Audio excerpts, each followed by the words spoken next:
Well, Lori, thanks for joining us today. Thanks for having me. This is going to be, I'm really looking forward to this episode because I don't think I've ever like directed anything to people, but if you are a couple and getting married, please watch this whole episode. As a couples counselor and licensed therapist, and also Scott's sister, which is really cool. I think that this episode will shed a lot of light on the things that people don't really think about or want to think about right before their wedding.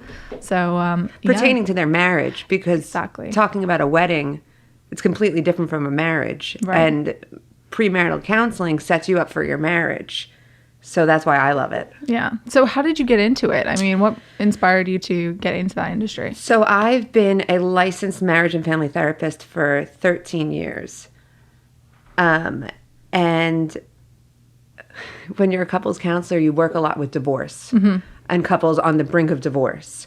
So I started my practice in New York and I moved to North Carolina about 3 years ago with my family for family reasons. And I really got tired of listening to couples talk about how they were on the brink of divorce and telling me that they never really talked about throughout their marriage the issues that were leading them to divorce, such as finances, such as children, such as family of origin. And when you ask them, did you talk about these topics when you were about to get married? They always said no, or they always said, we talked about them because we went to pre-Cana because we had to do it. We had to do it to get married in a church, or we had to do it so the pastor that we wanted to marry us would marry us. So a check mark. Right. So as a couples counselor, that was really discouraging because they were expecting me to fix everything that went wrong in their 15 years of marriage in about 3 sessions so that they wouldn't get divorced. So then I made it my plight to go and work in the premarital world, to work with couples, to start talking about these issues before they got married and right in the beginning of their marriage when they weren't so fragile, when they weren't experiencing such conflict that they were able to talk about these topics with one another actually before they became issues. So that hopefully during the course of a marriage, when you do have conflict occur, you know how to handle it and you know that there is a place for you because you were already there. You were already there premarital. You were already there when it was an exciting time in your life and a happy time in your life and you have fond memories of it and you're more likely to go back to someplace that you have fond memories of. So to give them an opportunity to seek out the appropriate help when they need it down the road. Right. And that's what led me to premarital counseling. And it's been a great success to this point. And what a great way, like a great foundation for your marriage, to your point, is that you're learning how to have hard conversations early on. Yes. Because the worst time to like learn how to talk about that is when there's an actual conflict at hand. So if you're about to get married, you're probably in one of the happiest times in your relationship, hopefully. And, having these discussions, there's no hostility behind it. Very it's good just, point. We're talking about it because this is something that if we're going to, I know we talked about being legally bound to a person, we need to talk about these things. Yes. So and a lot of individuals / couples feel like, well, I don't have... Why should I be asking? Why should I be asking about my partner's finances? Why should I be asking? So some couples these days, it might not be their first rodeo. It might be their second marriage. And they might have kids from a previous marriage. So why should I ask about my fiance's custody visitation with the kids? And in my opinion, it's like, well, why shouldn't you ask? Because now it's going to be a part of your life and you're choosing to share your life with that person. And that means that you're choosing to share your feelings, your finances, all of that, especially in a legal marriage, because such as finances, you're financially committed legally to the other person, marital income, marital debt. So it is so important to have these conversations because they have impact on us as individuals and not only as us as couples. Right. And it's not some, I think that we talked about this too, about the perception of therapy or counseling. It doesn't necessarily mean that there's something wrong. Like you don't have to be in therapy because you're going insane. Like that's not the point of therapy. It's just to ease a potentially difficult conversation because I know that if I were thinking, how am I gonna, and I'm not engaged, but just trying to think through, how would you even bring up the topic of, hey, what are we doing about our financial situation? It's not really a comfortable question to ask anybody. I mean, some people don't even like thinking about their own finances. Correct. So having kind of a mediator and a professional there to guide you through that, I think is so important. And hopefully by the end of tonight, people will realize like, oh, hey, this is something that we should do at least a couple times to get it started. It's interesting because when you're planning a wedding, you engage all of these professionals to help you plan the most picture perfect wedding and what you envision for yourself. You get a florist, you get a photographer, you get a venue, you get a wedding coordinator. The same thing kind of applies with marriage. If you look at it in that respect, the way that I talk to my couples is that we have to have advisors in our marriages, such as a financial advisor, such as a lawyer if you're doing a will, such as a marriage therapist, such as a real estate agent, a third party that will help you and your significant other talk through, work through all of these life events that you really, it's your first time doing it, you know, just as a wedding. Right. First time planning. For most hopefully. people, hopefully. So why be so hesitant in engaging these professionals when you're married, when you wouldn't be hesitant with your wedding because it's more socially acceptable? You know, you think about it, you talk to your friends and you're like, oh, my husband and I are going to see our lawyer tonight. Why? What's wrong? Right. Nothing's wrong. Instantly need to know all the details. Exactly. Right. Nothing's wrong. We're working on our will. We're getting legal advice about a property that we're thinking of buying, you know. Okay, my husband and I are going to talk to our marriage therapist tonight. Why? What's wrong? Right. Nothing's wrong. We're making sure everything is okay. We're going for our 6-month check-in. We're going over things that we need to talk about that we've been working on to make our marriage better. Right. So it is interesting, the societal view on therapy, as you were saying, and how that does have an impact on us as individuals seeking the appropriate help and consult. Yeah. And I think, too, it might be that, and I'm completely speculating here, but how you got into this was you were dealing with couples who were maybe coming to you a little bit too late in the process. Definitely. So with that being probably when most people are starting to seek out counseling, when things are past the point of no return, we're not resolving this on our own. I think that's where that perception could come from. But I love the idea of people getting help in the beginning before there are any issues. Everything is still, happy-go-lucky relationship or fiance times, and have those kind of tough conversations, because it honestly might even kind of enlighten you to some things that you might need to know about your partner that you didn't realize before. So if I was coming to you for the first time with my fiance, what would be some of the major topics that you'd talk through? I mean, finances are obviously one of them. What are some of the other big important conversations that you walk people through? So in my specific approach, I go through 3 topics with every single couple. The first one being the major one, communication. Communication really sets the tone and the foundation for any relationship, whether or not it's a marital relationship, whether or not it's a parent-child dynamic, a brother-sister dynamic, any relationship, communication is so key. So we first go over couples' communication styles with one another. Then we go over, not in this specific order, but then we will go over finances. We'll go over future family planning. We'll go over employment. We'll go over religion and spirituality. Let me start by saying premarital counseling originally started in the churches. That's where a lot of therapy started. You know, your priest, your rabbi, your pastor was your first point of contact when you were having issues or problems. So there's a lot of faith-based premarital counseling out there. Mine is not a faith-based approach. However, religion and spirituality do impact couples greatly. So we do go over that one. We go over sex and intimacy.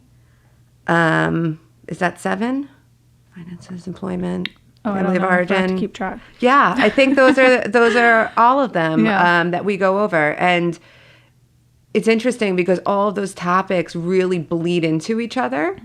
So we go over them to the best of our ability at that point, because you're also not encountering certain things at that point. You may not be encountering future family planning because you don't have kids yet, or you don't intend to. Although I did have one couple who came back for their last session and they were pregnant and really threw a curveball in that one. Oh, wow. Yep. So that'll do it. That'll do it. But it was also good for them because they were so close to finishing their premarital. So they still had it, they were still familiar with the process, that once they had the baby, actually, they came back to help them during that hard time where I don't know if before they would have sought out therapy or a professional to get them through that life event, because it is a very difficult time. Right. So in those 7 topics, they're also meant for that once you do start experiencing, with finances, buying your first house. That is such a stressful time for couples.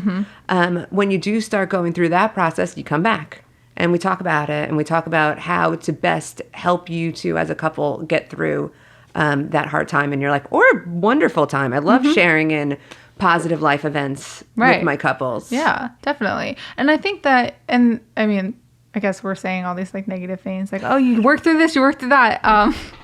But to that point, it isn't always bad conversations. It doesn't always have to be like, oh, there's an issue on the table, let's talk about it. But I just think having somebody guide you through that process, and I remember we were talking about how it kind of sets the tone. I mean, you're talking about buying a house being stressful for couples. Planning a wedding is extremely stressful, and it's not a week of stress and then you're done. It's months and months and months of a process where you're spending probably more money than you've ever spent until you are ready to buy that house. And there's a lot of opinions, not from just the couples, but from outside influencers like parents or even friends like bridesmaids and all these other people that are giving their 2 cents. And then it's stressful. And I mean, that's kind of the whole point of the podcast, is we're hoping that we can help educate couples by talking to professionals so that they don't feel so lost going into that. But what a stressful time right before you're legally tying yourself to another person.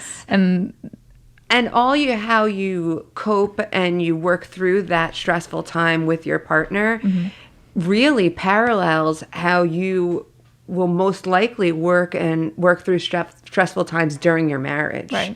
So if you're able to go through your wedding planning process with wonderful communication, appropriate boundaries, just knowing that it's you and your partner that this is really highlighting, then that's going to set you up for an amazing marriage where you can keep all of those other opinions at bay. Not saying ignore them, but say like consider them, and you and your partner making decisions based upon other people's input. Right. Not directly affected by other people's input, because, as one of the 7 topics is family of origin, boundaries. And couples really need to have good boundaries when it comes to families. Families have the best intentions and they're wonderful. Right. And we got to be careful with Scott being here. Scott has amazing boundaries, I must say. And I don't think he had much input on my own wedding, or I don't think he has much input on my marriage. But some families do. Right. And especially, tying it back to a financial component, who's paying for the wedding? It's not always assumed that families are paying. It's not always assumed that the couple themselves are paying. So sometimes families think that finances buy decisions. And that's not always with the wedding planning process, but that also can be in your marriage. Right. Too. When kids come around and kids come around, and I coach my couples on using your wedding as your voice to set up your marriage. Advocate for yourself and your fiance during your wedding appropriately, obviously, so that it doesn't have to be with your first kid.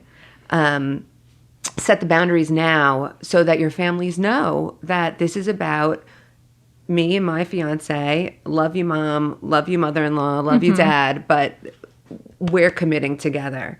And that's why premarital is so interesting, because families aren't invited Right. to the session. You know, Yeah. you could bring your mom to a florist appointment. Right. You could bring your mother-in-law to a dress appointment. But sorry, they're not involved in the premarital counseling process, and that is on purpose. Right. That's because it is so important to emphasize that a marriage is about two people in the room and whoever they are choosing to help them along that way. You know, they chose me as their counselor. Right. You know, I don't actively seek out Couples, my right. couples. I don't solicit their business. Yeah. But so it's between the three of us at that point. And that's on purpose. So no families are allowed unless there's a conflict and we all need to work things out. But they're not allowed in the room Right. for that Unless reason. there's a specific issue and Yes. it's like, hey, because Yes. I can see that happening with maybe a mother-in-law, because I would think my mom is so not overbearing at all. She's very go with the flow, whatever makes me happy type person. But I can imagine if you were about to have a mother-in-law who was overbearing, that might be a harder conversation because I would be comfortable being like, hey mom, I need you to back off a little Yes. bit. Like that you're overwhelming me. This is too much. But to have that conversation with your fiance's mother, you don't want them to dislike you. You want to make sure that everything goes off without a hitch, and they can be overbearing. So With the best intentions. right, it's never maliciously, but then I wouldn't know what to do. I mean, Which is so interesting because I hear stories all the time, and I'm sure in the wedding industry you've heard similar stories where it was like, well, my mom never acted like this. They were always so, you know, Go with the with the flow. flow, whatever what you want, whatever makes you happy, until we got to that florist appointment. And I haven't seen a side of my mother before in that respect. And that tells me that that person has never had to deal with that, so they don't know how to do it. yeah, And people's first line of defense with that is avoidance. You know, and that sends the wrong message too, obviously. Right. So if you don't know how to deal with that and cope with that, and your own mother, you can't expect your fiance to be able to do that because Right. you have to lead the way in how to, you know, have the boundaries with your own family. So you're right. It can require a different conversation about that and how to toe the line with in-laws, being respectful while not disincluding anybody. yeah. And again, that would go to better to have that conversation with, hey, mother-in-law is being overbearing about a florist rather than, hey, this is our first kid and Yes. she's being overbearing. Yes. Let's deal with it. Yes, yes. I've had multiple conversations with couples about how they want to, you know, our parents are a little bit more traditional. The generation before us was a little bit more traditional in their lives, in their faith, and in a lot of things than the generation today, and even my generation. So I've had conversations with couples where it's like, well, it's really important to my in-laws that we get married in this church. It was their church that they've had forever, and and they've always envisioned, you know, John and Sue getting married in this church, and I want to give that to them. Yeah. And my conversation to them is always, okay, just be mindful that they're going to always envision their first grandchild being baptized in that church. Right. So if you and your fiance have no intention of following the faith of your in-laws, have that conversation now about how you're doing this in a traditional respect to honor them by being married in this.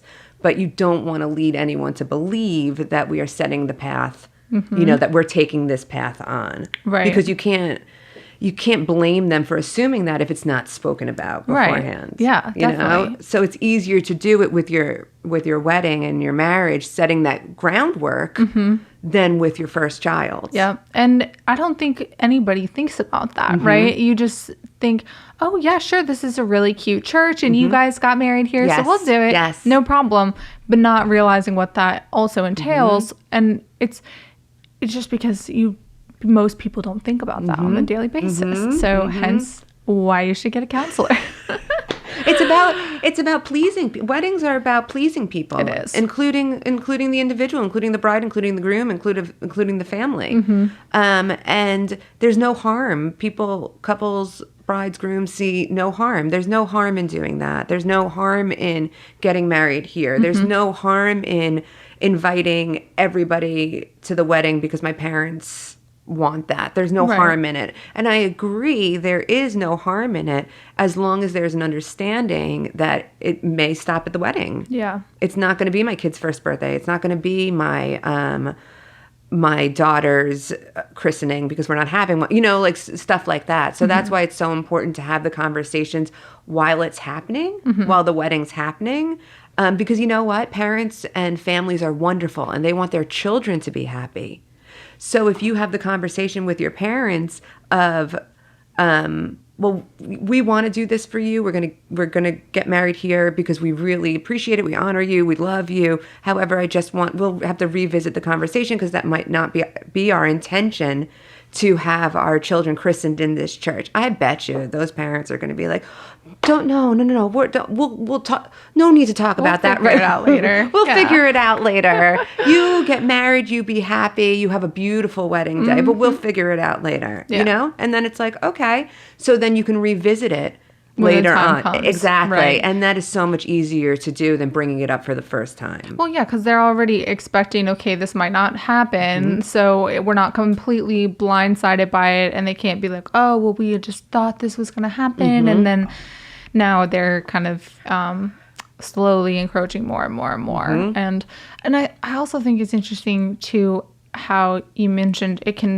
how it affects the groom. Because I think that it doesn't only set the tone, a wedding doesn't set the tone just for your family, but also what your marriage is going to look like. I mean, a relationship, whether you were dating 5 years, 2 years, a year, 6 months, however long you were together before you got engaged and now are planning this event, marriage is supposed to be for the rest of your life.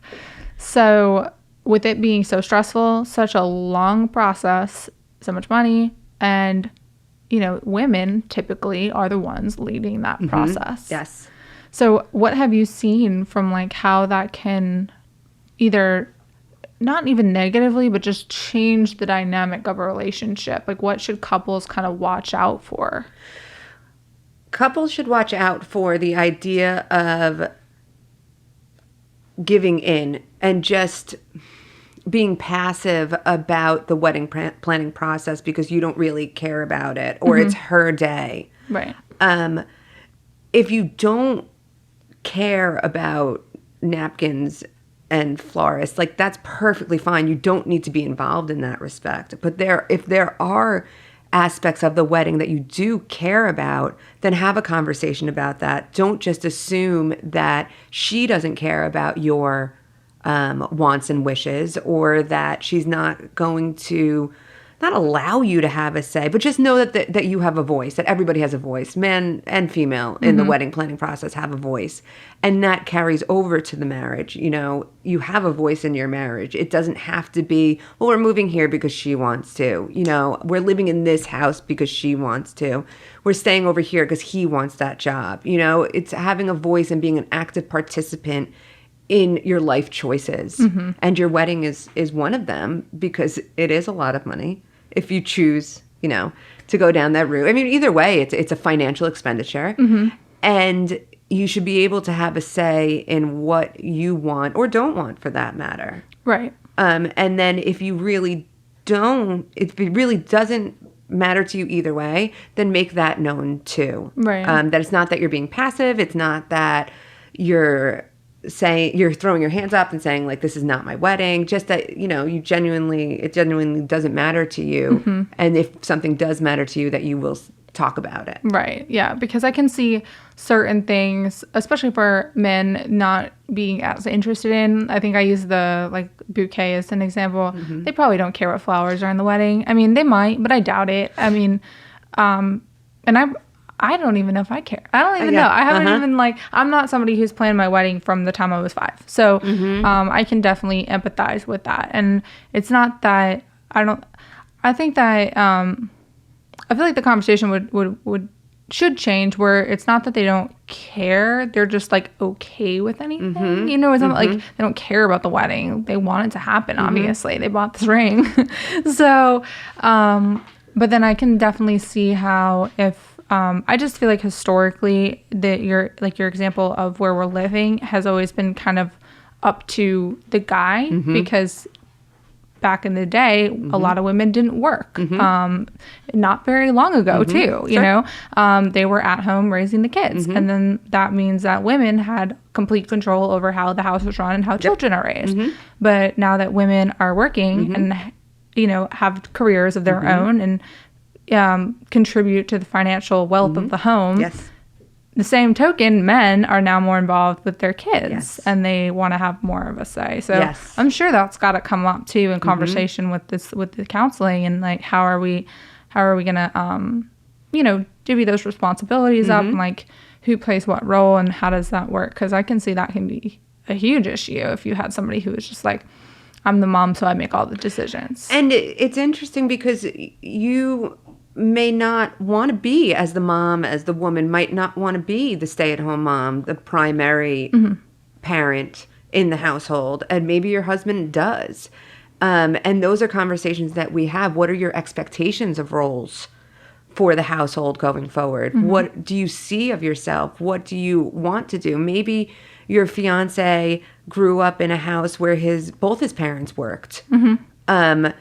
Full-time and were very engaged in their work. And maybe you as the woman, your mom stayed home with you and your father worked or vice versa. And your intention is that you'll stay home with your kids and your fiance's intention might be, no, you may go, I want you to work. Right. And it's not saying that one is right or wrong. It's saying that it could create a lot of conflict if you have an intention of quitting your job when your first child comes and your fiance doesn't know, has no idea what you're planning. No idea what you're planning. Right. But you have the assumption, well, we're getting married, we're on the same page because we love each other. Right. If love, could cure all. But sometimes it's not enough. And you have to have the conversations of what you see your future looking like. And in premarital, it's good because you're not there yet. And you have time to work it out and you have time to rework it and you have time to figure it out of what your vision for yourself as a couple looks like. Right. So, we keep going back to the male component and how they're so reluctant to be engaged in the process of, especially premarital. My advice to that is always, you probably didn't think your fiance was going to come to a flower appointment, so you'd be surprised when they come to a premarital appointment. Like, now's the time to do it. Yeah. They're more game than you think they are. And talking about like the pleasing aspect, you want to please people. Fiancés want to please their future spouse, soon to bride to be, right? So they're more willing at that point to, not to sound rude, but do what you ask of them, Right. So now would be the time to do it because when you're in conflict and they're feeling inadequate, they're not going to want to go to a professional. Right. Especially a woman that they will view as somebody else to tell them that they're wrong or that what else is, that something's going wrong in their life. So that's why premarital counseling is so important in so many different areas and aspects. And it could be such an asset to couples and a positive experience that you will take with you throughout your marriage. Well, and I think the other thing is just even having those conversations, you might not have realized how on the same page you are. Yes. Like trying to pivot to a positive here. I mean, that could just get you even more excited and bring you closer together. Because if you're starting to talk through some of these difficult conversations of finances, children, families, everything, and you're just aligned on 90% of it or all of it or however much you are, I mean, that's just going to bring you closer. Yes. And even if we're not aligned on something and you're able to come to a resolution, I would still think that that's just going to bring you closer and give you more confidence that this is the person I'm supposed to be with the rest of my life, And thank you for saying that because it makes my job so much easier. Yeah. when couples are aligned. Right. So to go over those 7 topics, I usually tell my couples 3 to 6 sessions. we take 3 to 6 sessions to talk about everything that I want to talk about, that I think it's important to talk about, and then whatever else is left over that you as a couple want to talk about. So if couples are on the same page and they're aligned with everything, we're done in 3 sessions. Right. Because it doesn't take long to untangle things or deep dive into certain areas. So it does make my job a lot easier, because I've had couples before say to me, we already talked about that. We already have our finances set up. We already share a spreadsheet every month. We already meet about our finances. We already know what real estate agent we're going to use when we get our first house. We've already had these conversations with our families. And those couples are awesome because they're really proactive in their marriage, and they want to make sure that they have all their bases covered. So coming to a professional to tell them, like, you guys are good. Kind of just verify. Like, exactly, hey, you guys, validate. Yeah, exactly, validate. That's a better word. To say, yeah, you guys you checked all the boxes. You've done everything that I would recommend you do. And just gives them, again, more confidence in moving forward. I mean, not that I think most engaged couples are not confident, but I mean, I'm not going to go down this rabbit hole, but I have feelings on Facebook, and I go, I'm in all of these wedding groups now, and I don't really participate in them unless I'm plugging Bride Genie there. But the other day I saw this girl who was freaking out about how she's never fought more with her significant other and now her fiance in their entire relationship, but then the last couple of months, like, now she doesn't even know if they're going to get married. And I'm like, why are you going to Facebook? Like, girl, if you're listening to this, like, Facebook is not the place to be seeking out professional advice. It's not where you should look for professional photographers, or it shouldn't be looking where you're going for relationship advice. It's just not, because the comments back were like, girl, you got this. Like, it's all good. Everybody argues about their wedding. And I'm like, what if they're arguing about children, or who's working and who's not? Or like, what if it's deeper? Yeah. What if these are not just like, you forgot to run the dishwasher and now I have to clean all these dishes before we make dinner tonight? What if it's like a major problem? Or the other side of it, what if it's not? And people are like, you shouldn't get married. You should just break up right now. Yeah. As a mental health professional and working in the healthcare, back in the day when WebMD started, and people started Googling health issues, and I joke with my clients and my couples, it's like you reach the death screen, like if you scroll down long enough, you're going to get the death screen, you're dying. Yeah. And the same thing about, seeking out advice over Facebook or venting through social media. It's like, if you ask, they're going to tell you you're not supposed to, you shouldn't be together, or they're going to tell you, no, nothing's wrong. Yeah. Don't seek out. It's never, because they don't understand what's happening. You wrote one Facebook post saying we're arguing. Nobody knows the depth of your, they don't know what's going on. They don't know you. They don't know your significant other.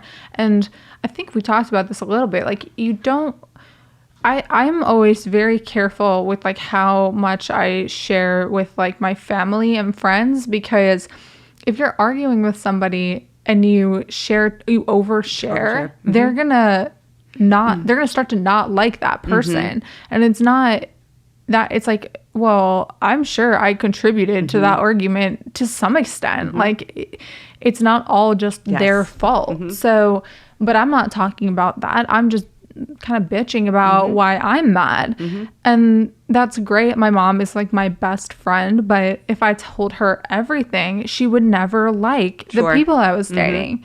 So you can't. She's emotionally attached. Well, because it doesn't matter if I started the argument, continued the argument, and it was my fault the whole time. She's going to take my side. Which she, like, I get it. Like, she loves me. I'm her daughter. Like, that's what she's going to do. But that's not good relationship advice, because I'm wrong. Like, I'm not always right. So I think Facebook is not where you go for relationship advice. Friends and family is not where you go for relationship advice. Like, but I see it all the time. And which is so funny, because the appropriate response should be and would be, go talk to a professional about that. But people get so offended. They're They like, why? do. What is wrong with me? Yeah. What are you trying to say? Do you think my problems are that bad? Well, yeah, and I think that's why I love this concept of premarital counseling because no, nothing's wrong. You Nothing's just wrong. got engaged. Yes. Like you're talking through just what's gonna you're just outlining your marriage of hey, we'll have kids in this amount of in this time span maybe Exactly. and we'll spend this much on a house. We're gonna live in this neighborhood. It's not argumentative. It's not, well, hopefully, but maybe some of those I mean, I also don't think that arguing is bad. Yes. You know, like I think that people that say, oh, we never fight, I'm like, well, are you even like actually in a relationship then? Because you can't agree on everything. Like that's not Are you healthy. human? You have emotions. Yeah. And like if I were in a relationship where I never fought with them once, I would think this isn't real because I'm not going to agree with everything you say. You're not going to agree with everything that I say. So, I don't know. I think that it's a really great concept of get in early, talk through these things, and don't keep going back to Facebook because I just don't get that. I don't get that at all. And it drives me nuts. Like, it drives me insane. And that's something that couples do bring up too, is outlets for venting. And I've gone over with numerous couples how they feel about Facebook and how they feel about sharing on Facebook and what it means to them as individuals and then to the couple. And, you know, looking at somebody's Facebook page, it's like, oh, you know, she never posts anything about her fiance, or he never posts any pictures about her. What does that mean? And it's like, they might have agreed on that. That might be for a reason, because they actually talked about it and what it meant for them and came to a healthy agreement of how they want to share on social media. Right. Because everybody has a difference of opinion about that. And I've heard in my therapy room, not in premarital, but in couples therapy, of I had to find out on Facebook that we were having a second child. You know, and it's like, oh, wow. Guys, why didn't you come to me during premarital? You know, why? I can't undo that now. Yeah. You know, it's rough. It's rough, right? So, but if you think about it in context, if they would have came in the premarital, we could have had those conversations. We could have had planned out their communication patterns and what they felt were wrong in their communication patterns and styles, to maybe prevent that emotional injury later on. Yeah. So it's not a bad thing. And I think people keep getting hung up on the counseling or the therapy word component stigma of it. My hope is that when my couples come to premarital, that they'll enjoy it so much that they'll talk to their friends about it and they'll talk to their colleagues about it, especially the male counterparts, which I've been successful so far. Good. I actually had a couple email me the other day, and the gentleman told me that he was so impressed with the premarital format that he referred his mom Wow. to go to therapy and to help her work through some stuff. So it's really been an amazing experience for me as a counselor. And it reminds me that it's not all about divorce and couples arguing and couples fighting, because in couples therapy, I've had tissue boxes thrown in my office. I've had doors slammed. I've had signs broken off because it's emotional, right? Like it's okay. It's a safe space. I'm crisis trained. I can handle it. And then in premarital, I've gotten flowers. I've gotten handwritten thank you cards. I've gotten croissants from a downtown restaurant. Nice. Like, it's been the most amazing experience. And I took those hand-cut flowers and I actually dried them out and put it on my coffee table in my office to remind me that there's hope. It's not all that bad when I'm getting a tissue box whizzed past my head. That it's okay. It'll be okay. It'll be okay. That their therapy sessions do have shining moments at that point. They need like counseling for counselors, the support group on Facebook. Right? Oh, it's out there. I'm sure if you look, it's out there. It's a lot of meditation involved. Well, I think something that needs to be highlighted too, because I was mind blown, is the concept of life coaches. Yes. And how there's no negative connotation behind it. It's that I am a person, I want to self-improve myself, which is great. Everybody should always, I think, throughout their entire life, always be trying to improve themselves. So, good. Wonderful. Life coach. Life coach. What's that look like? What does that look like? What is a life coach? Oh, boy. Okay. So, a life coach needs a certification. Okay. In order to be a certified life coach, you need a GED. That's it. In order to be a licensed mental health professional, you need at minimum a master's degree and a license from the state that you're practicing, which means that it's regulated within the state. Life coaches are not state regulated, and they are not required to have anything beyond a GED and then whatever course they took to get certified.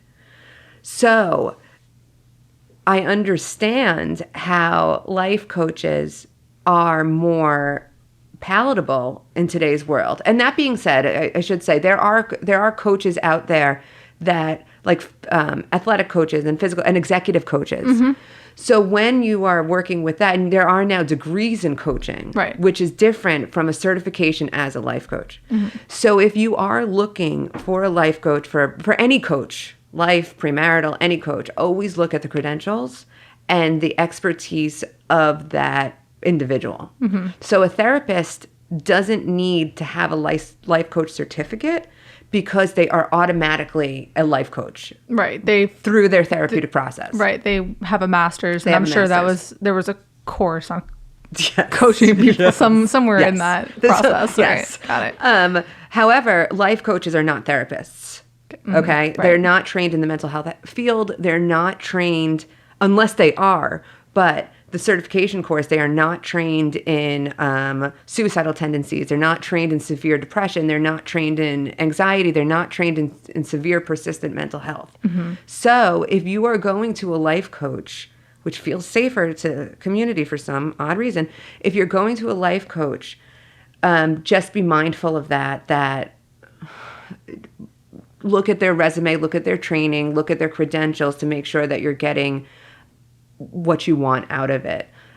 It hurts me as a mental health professional, the damage that some life coaches can do because of the liability aspect. So if a couple comes into my office and they're presenting, with whatever symptoms, they're arguing and a lot is going on in their lives, I can assess for organic mental health. I can assess for suicidality. I can rule all of that out and be like, all right, this couple is really experiencing some greater conflict that's going on. Okay. A life coach cannot do that. So it's almost more of a disservice that they're doing, because somebody could be severely mentally ill and depressed and too afraid to seek out, appropriate therapeutic action, and it feels safer going to a life coach, and that life coach is only trained to treat what they're seeing, meaning whatever the client's reporting, and they don't know how to assess further for that, and it could be a liability and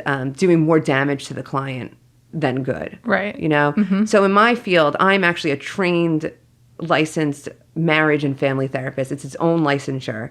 So it means I went through my training working on marriages and systemic therapeutic theories, and that's what I'm trained in. So it makes me qualified to be a couples counselor. When people have certifications in life coaching, they don't need to do training beyond that. So their credentials or their experience may only be that they have the certification and they're married.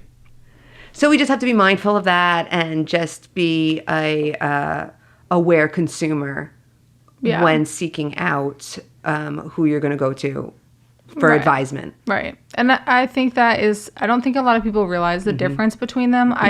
Before we talked, I had no idea. I mean, I would assume that they had all the same schooling and credentials that a therapist would, but that is clearly not the case.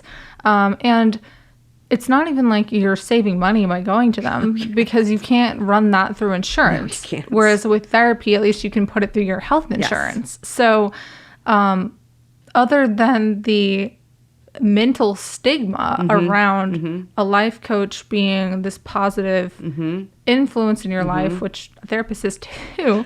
But it doesn't have that same stigma, which is odd in my opinion. Almost a status symbol, as you pointed out, because you're paying out of pocket for it. Right. So it's like, oh, you can afford a life coach? Yeah. It's like, well... You must be doing well. You must be doing well. Well, good for that life coach because they don't have to pay off their master's degree or any advanced training. Maybe they have it figured out. Maybe they have it figured out, Courtney. Maybe I'm the one that needs to go back and rethink this process. Yeah. Maybe joke's on me at this point.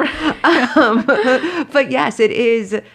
seen as a status symbol to have a coach. And that being said, there are a lot of coaches out there who acquire their coaching certificate after having a career in, in whatever business field.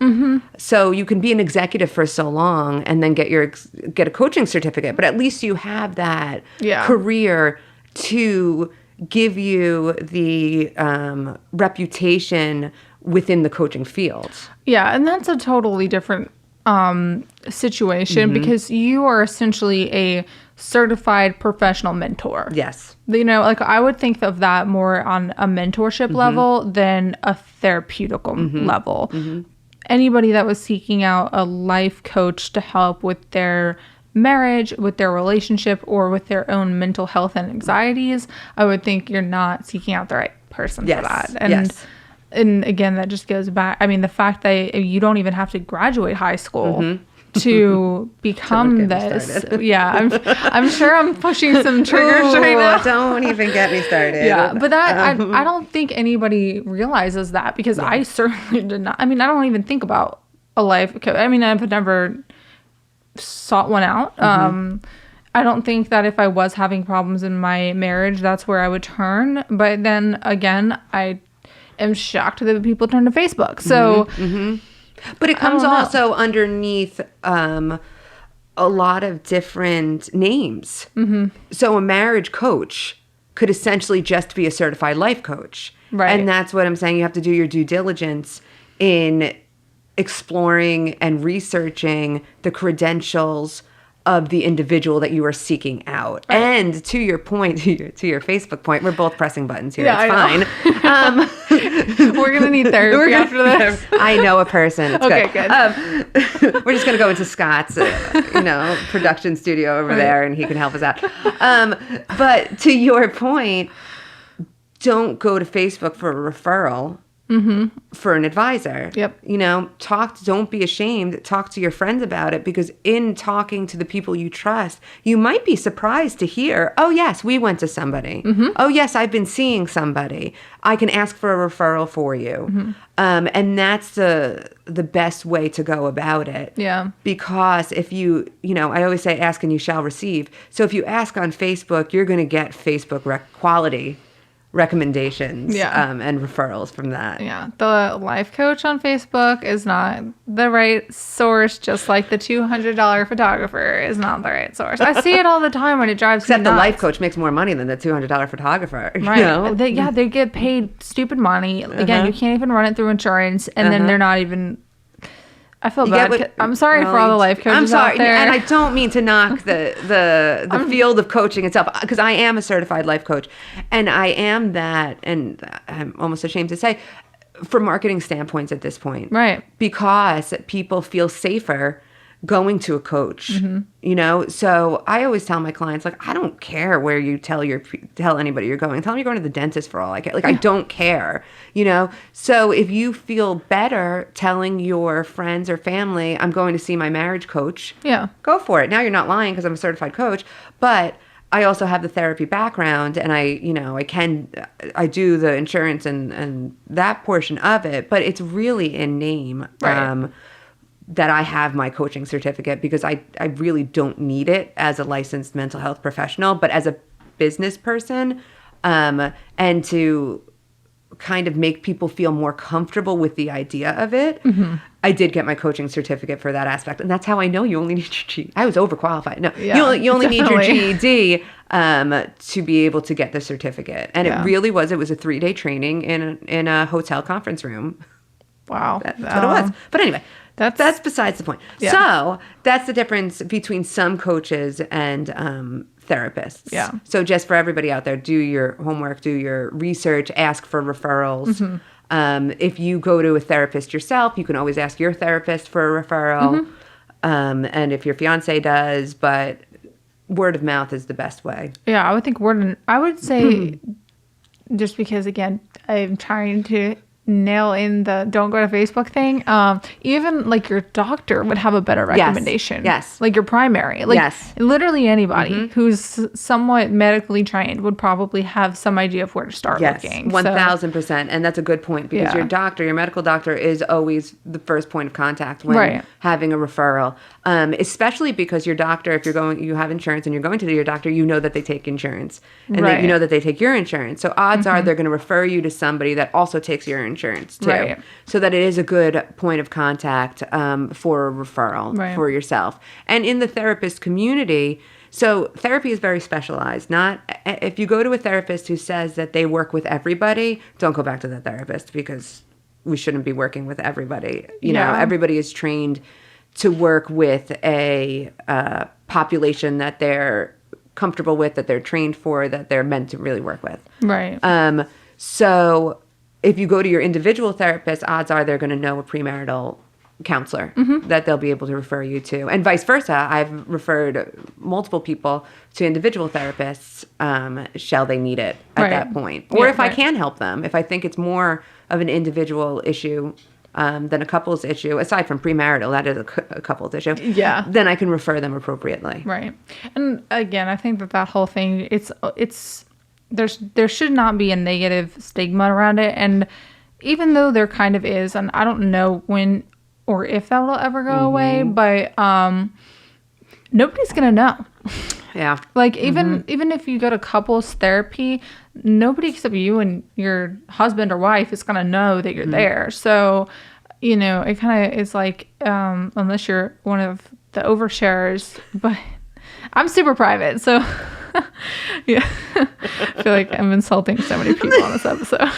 I just don't get it. Or identifying with a lot of people because they do feel there are overshares and there's a place for it. And my therapy room is a place for overshare all you want. Internet is not. Right. And I think that's the whole point too. You know, there are appropriate and inappropriate avenues in the world, and it's all about choices. Right. And if you choose to get your premarital counseling from social media, then you can expect a rough marriage. If you choose to get your premarital advisement from a professional, then you can expect a better marriage at that point.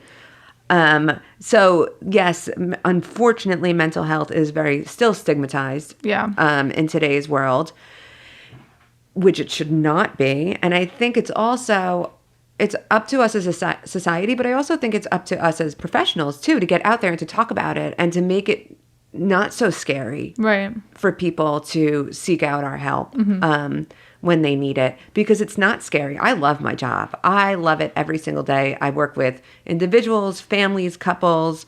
I sit down and I have a cup of coffee and I talk to adults. Like, that's how I describe my job. Yeah. I mean, I'm away from my kids and it's fantastic. You could bring your dog to my therapy room. Like, it's wonderful. Yeah.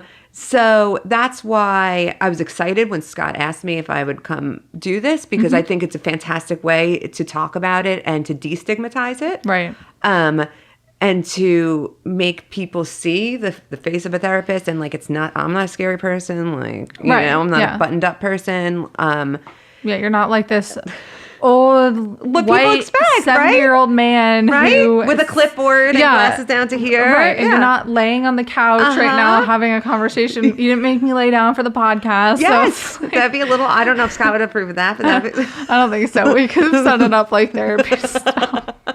But yes, you're exactly right. Because people have an idea of what therapy looks like. Right. And I'm very intentional about my work and I'm very intentional about my office. And my office is set up like a living room. Right. So people feel comfortable. It's not set up, and no knock to other therapists, it's just my own choice because I work with couples so much. So I have to speak to the female comfort level and the male comfort level. Yeah, of course. Because if you think about it, it's men You need the retention with men. You need them to come back. Most often, the women are going to come back. Yeah. But, you need the men to really want to come back, not feel like they're being dragged back. Right. So I've had multiple men comment that I have beautiful floors. They like my floors. Great. It's a comfortable environment. It's inviting. And it's not stuffy. And it's not what you would imagine a typical therapist's office to look like. Yeah.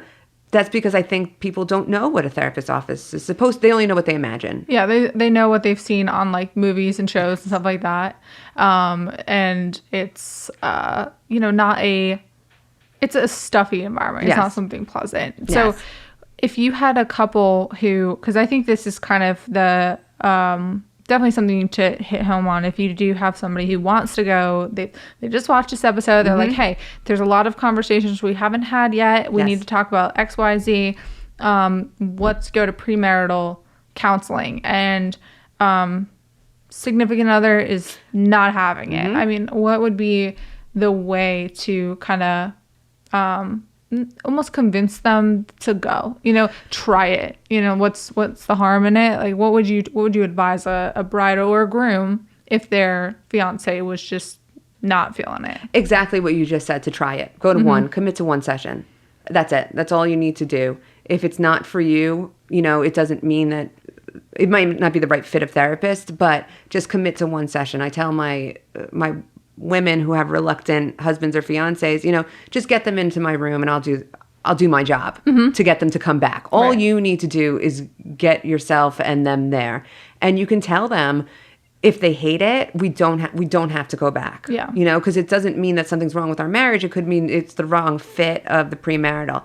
And there are other avenues too. There are workshops. There are online courses. So there are groups. You can go to your church or your parish, and I'm sure they have premarital workshops to do. So it comes in different forms and fashions. But that's what I would tell my people.